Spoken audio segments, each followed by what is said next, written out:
That Triathlon Show, episode 56.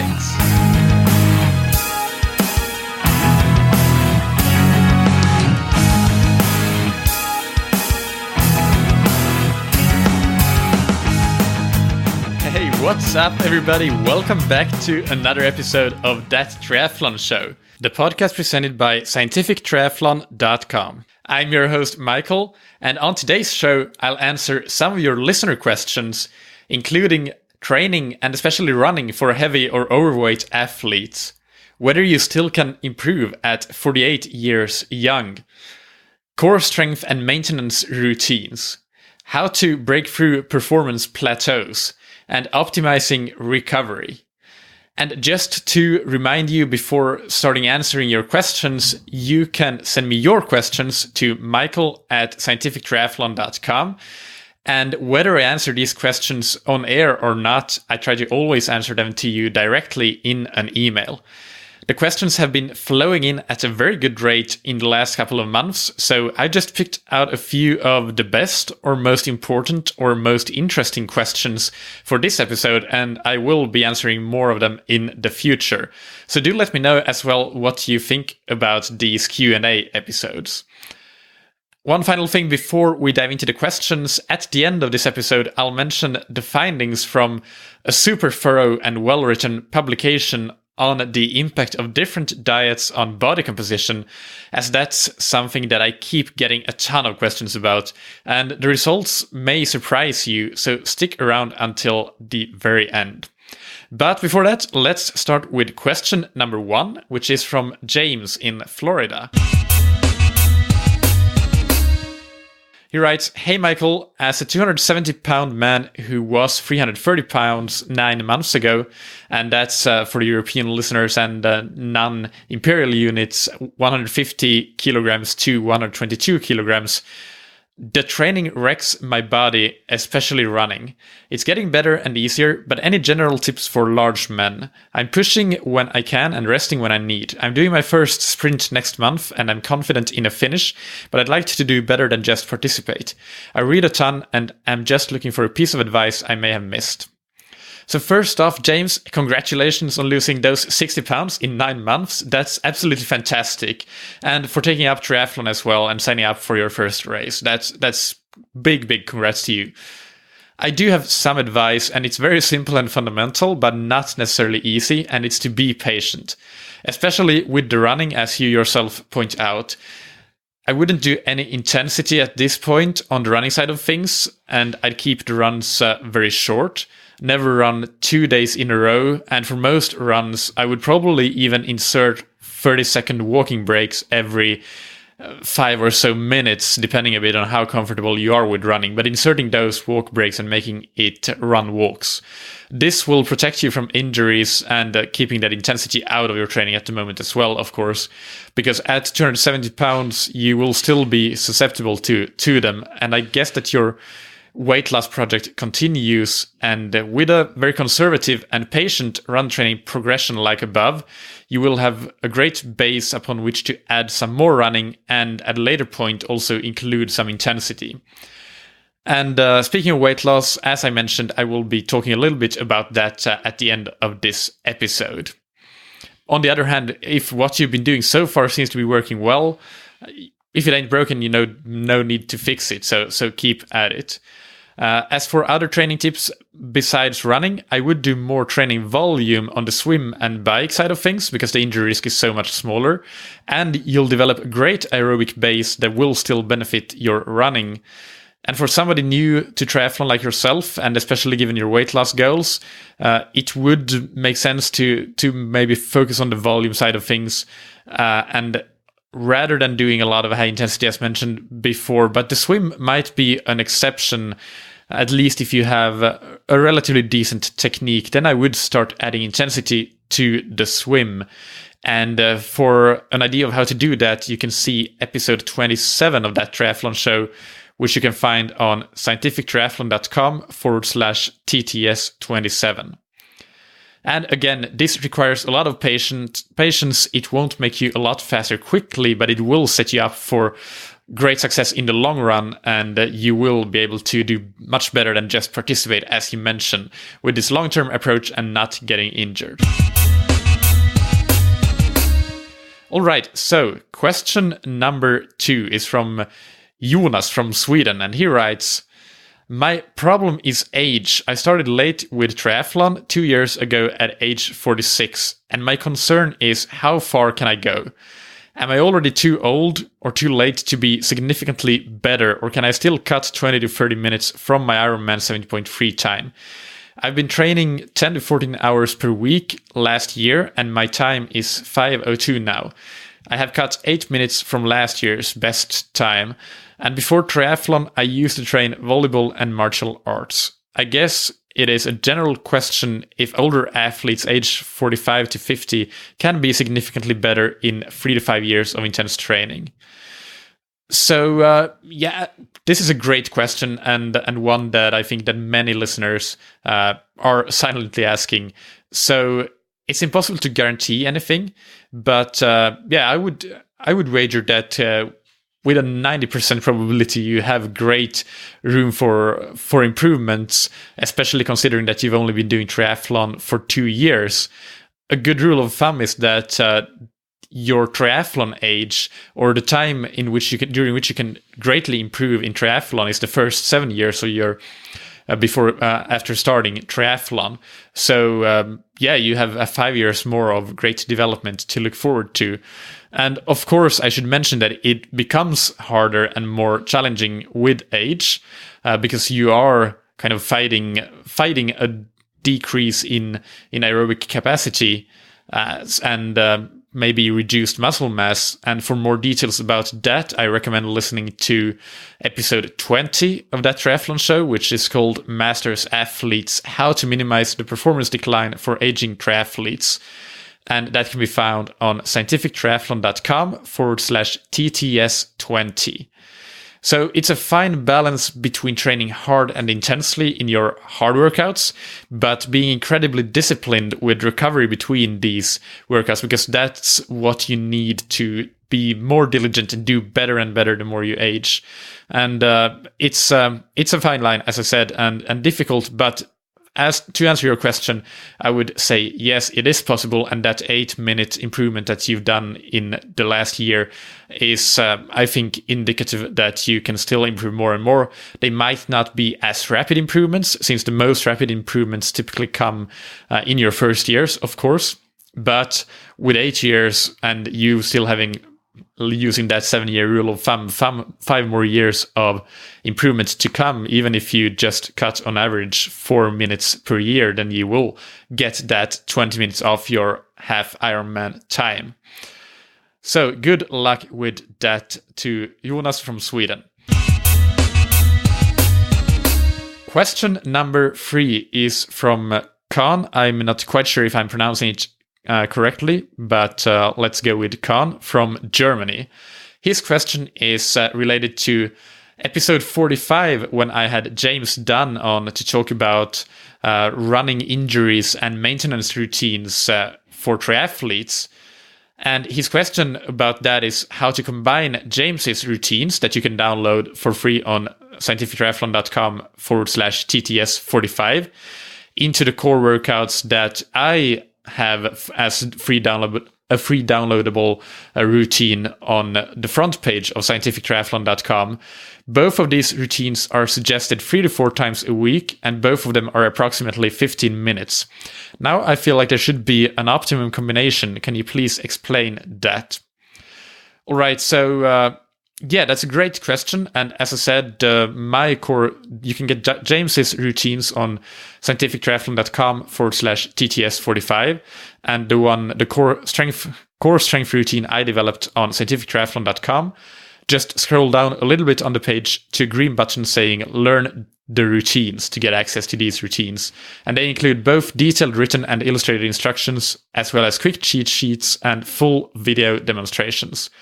So finally, to answer your question, Khan, my routines are focused more on just core strength. and core strength, but in the right core muscles that you need to use and in a functional way as a triathlete, but it's still strength. And James's routines are more all-encompassing, I would say. They incorporate a lot of mobility and activation exercises as well.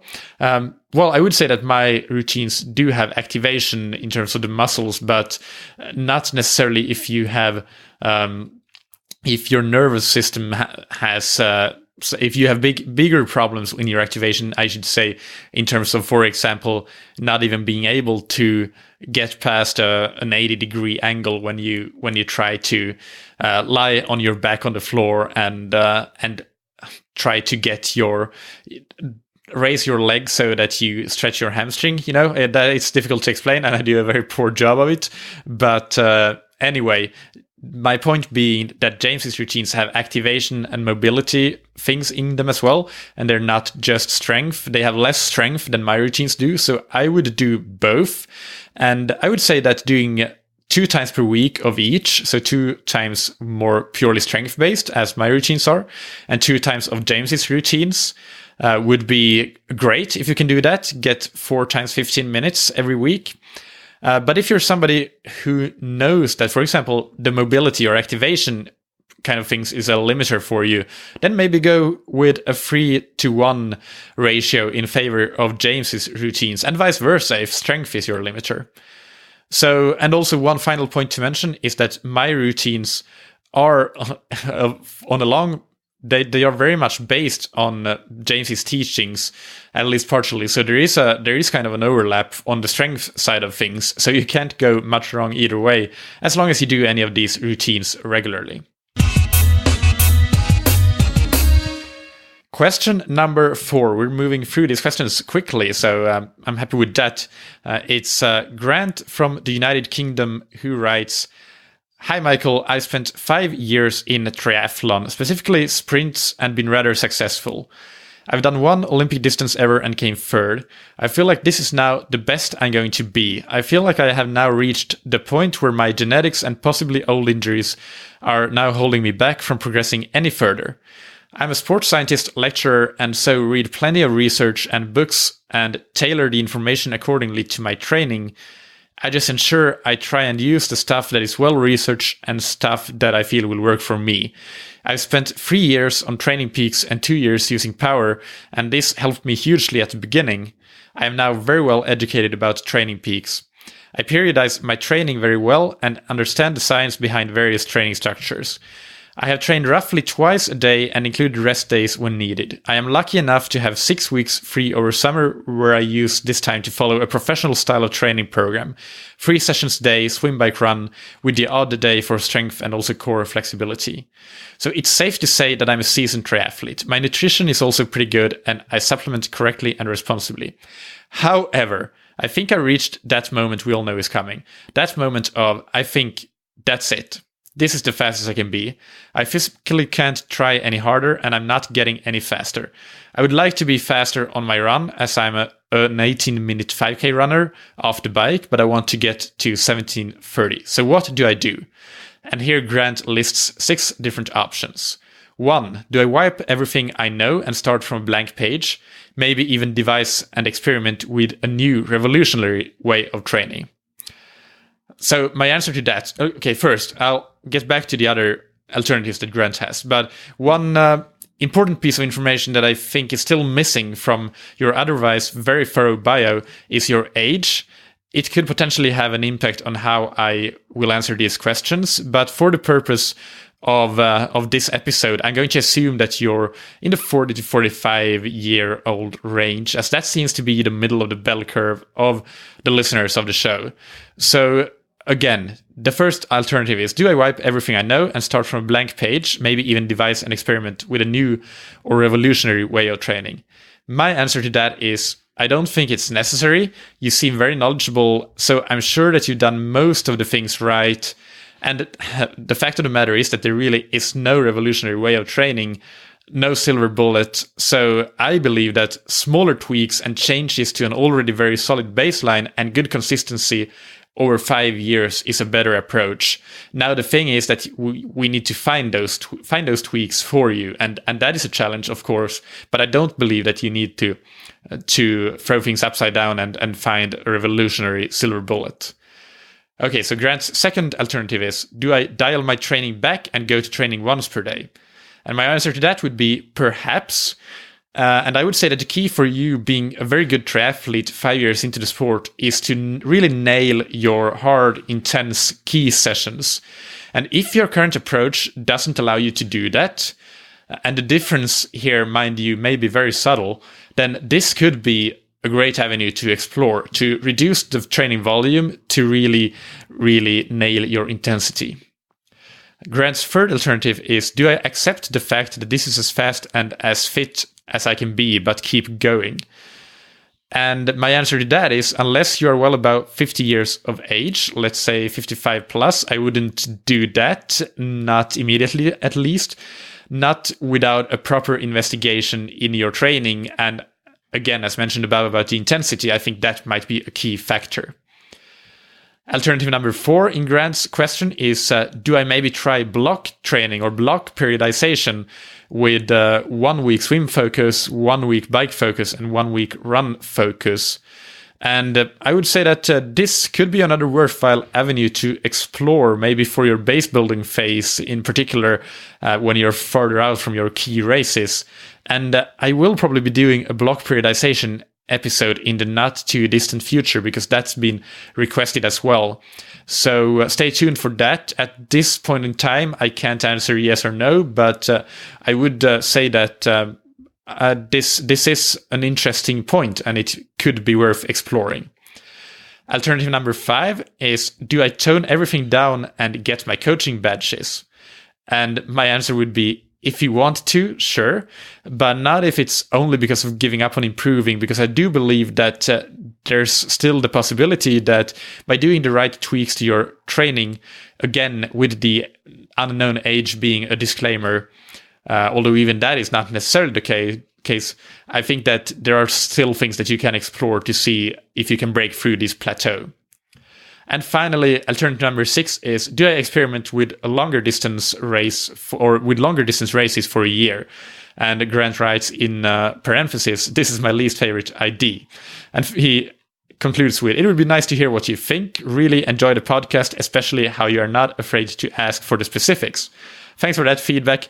As for your last alternative, experimenting with longer distances, if you're not into it, which you don't seem to be, then I wouldn't do it. I'm very, very happy to see that there are age groupers like you out there that realize that triathlon is definitely not equal to Ironman or Iron distance racing. And I want to elaborate a little bit on the intensity side of things that I mentioned already. I really think that this might be a key thing for you, given that you're a seasoned athlete, and that getting in not necessarily a lot of intensity, but 1 or 1.5 on average key, very high stress session per discipline per week, even with periodizing. So some weeks you might not have it in some disciplines, and you might have 2 in other, etc. But really doing everything you can to perform as well as possible in those sessions, that might be key for you. And really, really focusing in on that and being aware that the difference between running, let's say, a 78-second 400 or 78-second 400 repeats on the track, if that is your key session for the week, and 81-second 400s, even if it's just a 3-second per 400 difference, which may not sound like a lot, it can really, percentage-wise, it is a significant difference, and it can really make or break your continued improvements when you are at a high level and want to break through a plateau like this. Obviously, this is not the case in a single workout. If you have the odd intense session where you can't really go to the well like that, then it's not about that. That is doing those 81-second 400s will still be add a great amount of stress and add to your consistency of intense workouts.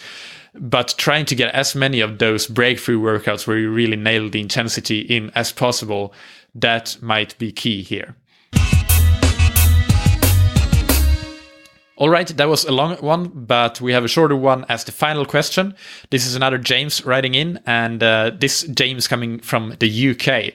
So he writes that he has some issues with his recovery.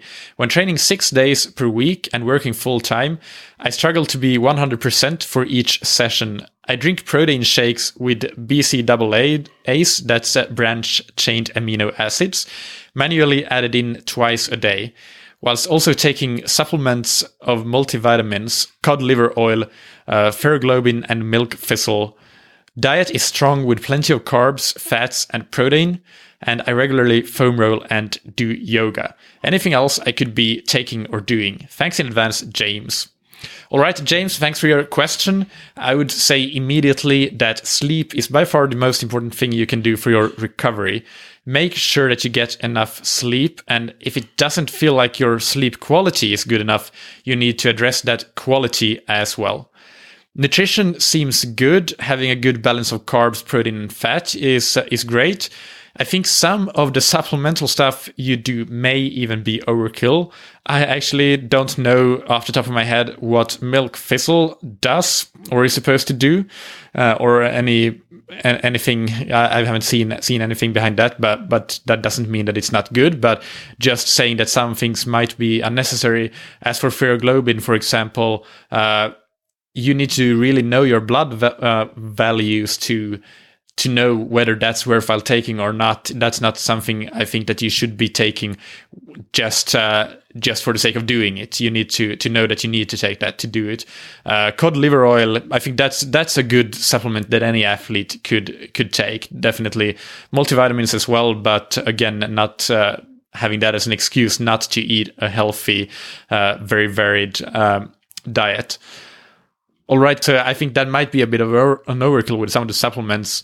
As for the protein shakes and branched-chain amino acids, if you train 2 hard sessions per day, then definitely those protein shakes can be beneficial. But if it's less than that, or you don't have the intensity, then I would scale that down a bit, maybe. Not that that's going to harm your recovery, but it might not be necessary. It depends on what training you do. If it's really different if you do 2 hard sessions on one day, or if you do 1 easy session, then you don't necessarily need those protein shakes. And the final point about recovery that I want to make is to have a look at your training program. Do you have a good mix of hard and easy training sessions? And remember that there's no single right answer to this question about your training program specifically. We're all individuals, so if you think that you're not recovered enough, then maybe your program is a bit too hard for you at the moment, even though it might be the perfect program for somebody else. And I'm not saying, obviously, that you are training too hard, but try to assess and review your program and take a rather critical view on it, and try to get your coach's hat on to do that. It might help if you get in the mindset of thinking that 3 hard sessions that you manage to execute at 100% of your planned intensity plus 3 easy sessions is better than 6 hard sessions executed at 90 to 95% of the planned intensity. That's something that I've found with some athletes that I coach that really, and as I mentioned for Grant's question before as well, with that getting to that 100% of your performance capabilities in those intense sessions when you do them. And to be able to do that, you need to have those easy sessions as well. So that was the final listener question for this episode. Hope that you've learned some things from them. I've been asking for feedback for the show in recent episodes, and I'm very appreciative of the feedback and constructive criticism you've been sending in. One example is in an iTunes review from Murphy Ager in the UK, who writes, "Really informative show with high quality guests. Michael presents these in a great way, and I appreciate his own views and summary at the end of certain shows. Would like to hear these each show. I am a cyclist with an interest in nutrition and find these very useful." Thank you a lot for that review. Oh, it's a 5-star review, by the way, with the headline, "Great show and well presented." Thank you for that, and especially for the piece of feedback on my own views and summaries. I've actually got several other requests previously to add more of my own views, especially to tie the interviewees' views together with previous interviews on the same topic, and I'll definitely try to do more of that in the future. So thank you again. Another review that I got and a piece of feedback is David Nichols, who wrote me a while back and gave me a point for improvement in trying to reduce filler phrases like, I'll keep this short. And thank you a lot, David. I will definitely try my best. It's difficult, I found, as when we talk, most of us naturally use a lot of filler phrases, but I'll do my best to keep them to a minimum. And I'm very thankful for you pointing this out and making me aware of this. And also, especially, I'm thankful for your review, which reads, interesting, different, and concise, 5 stars. By far the most helpful triathlon podcast I listen to. Michael and his leading expert guests address so many of the key questions I have wondered about and explain them in an engaging and simple way. Big thanks again to David Nichols for sending in that review. One of the reasons I'm reading these reviews on this episode is that I've set myself a goal to get 100 reviews for that triathlon show within this year, 2017. And we are in September at the moment, so not too much time left. And I'm currently sitting at around about 25 or so. So I really need your help to achieve this. So if you like the podcast, please take a short minute to write a short review and rate the podcast in iTunes or your podcast player app of choice. If you're not sure how to do it, go to scientifictriathlon.com/rate to see easy to follow screenshot instructions of it. And you will find that link that I just mentioned in the episode description for this episode in your podcast player app as well. As I mentioned at the start of this episode, there's a relatively new, published in June of this year, 2017, publication in the Journal of the International Society of Sports Nutrition. And it's actually a position stand from the International Society of Sports Nutrition. And the position stand is on diets and body composition. And this is a question that I get asked a lot, as I mentioned already, so I want to answer it here. I was going to say once and for all, but I changed my mind because science is obviously constantly evolving. So who knows what we may know 3 years from now. But current as of September 2017, this is the main takeaway from this paper. When net caloric intake and protein intake is matched between groups, there's no impact whatsoever of the fat to carb ratios or contents of your diet on body composition. Everything from high carb, low fat diets to ketogenic diets can be equally effective in terms of body composition. No significant differences can be found or have been found in any study on the topic. All right, so I hope that you found that useful. This gives you a great deal of flexibility in your diet when it comes to body composition. However, remember that your diet should have a lot of other functions as well, not just body composition goals. And these other functions include optimizing your training and racing performance and also optimizing your recovery, as we talked about in different episodes. So scroll back through the archives to find those episodes. I'll obviously link to this paper in the show notes on thattriathlonshow.com. That's about it for this episode. Thattriathlonshow.com is the place where you can get all the show notes from this episode, not just that link, but the main cliff notes for the questions that I just answered. And the next episode will come out on Monday, and it will be an entire episode dedicated to a listener topic request from David Shields. And the topic is training for and racing swim runs. If you want to be really blown away, go to YouTube and put in swim run in the search field and look at some of the official race videos for races in a variety of amazingly beautiful places. That will be a good prep for you to do before Monday's episode. I'll talk to you then, but until that, keep training smart and keep loving triathlon.